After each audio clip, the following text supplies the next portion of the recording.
Last time যখন ঢাকা গিয়েছিলাম আমার বোন জামাই মন আমাদের নিয়ে আউটিংয়ে গিয়েছিল। ও নিজেই ড্রাইভ করছিল। মেনলি ওদের গাড়িতে এটাই আমার প্রথম রাইড ছিল। আলহামদুলিল্লাহ মনের নিউ কার এবং তার ড্রাইভিং স্কিল দুটোই অনেক ভালো। আমার কাছে তো একেবারে প্রো লেভেল মনে হয়েছে।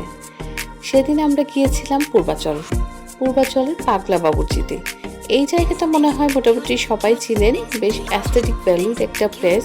নানা রকম ফুল ফলের গাছ সহ কাঠের স্ট্রাকচার সত্যি ভালোই লাগে।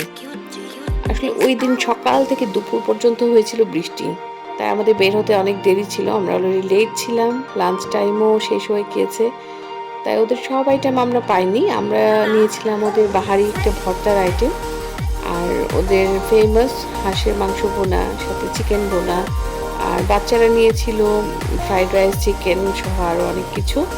ওদের খাবার অনেক ভালো হয় নর্মালি, আর আমরা সেই দিন আসলে অনেক ক্ষুধার্ত ছিলাম, সেই জন্য আরও বেশি ভালো লেগেছে আমাদের কাছে।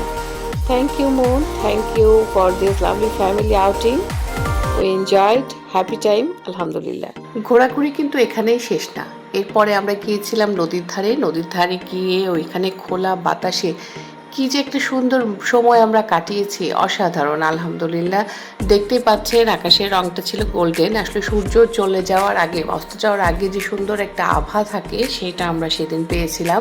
আসলে মানুষের লাইফে আমার মনে হয় কখনো কখনো এরকম একটা সময় বা পরিবেশ আসে যখন মনে হয় সব কিছু ভুলে গিয়ে আমরা শুধু ওইটাকে এনজয় করি। তা আমাদের মনে হয় ওই রকম একটা টাইম মানে আমরা স্পেন্ড করছিলাম, খুবই ভালো লাগছে, এখনও মনে করে আমার ভালো লাগছে। বাচ্চারা অনেক এনজয় করেছে। আর এরপরে আমাদের বাচ্চাদের ফেভারিট একটা প্লেস, সেটা হচ্ছে শেফস টেবিল কোর্ট সাইডে, সেখানে আমরা গিয়েছিলাম। আর ওইখানে গেলে বড়রাও বাচ্চাদের মতো হয়ে যায়, যে অনেক মজা করেছি আমরা। এবং লাস্টলি আমাদের ডিনারে ছিল অপুর ফেভারিট হচ্ছে আফগানি একটা প্ল্যাটার, ওইটা অনেক পছন্দ করে ওইখানে। এই তো হ্যাপি টাইম।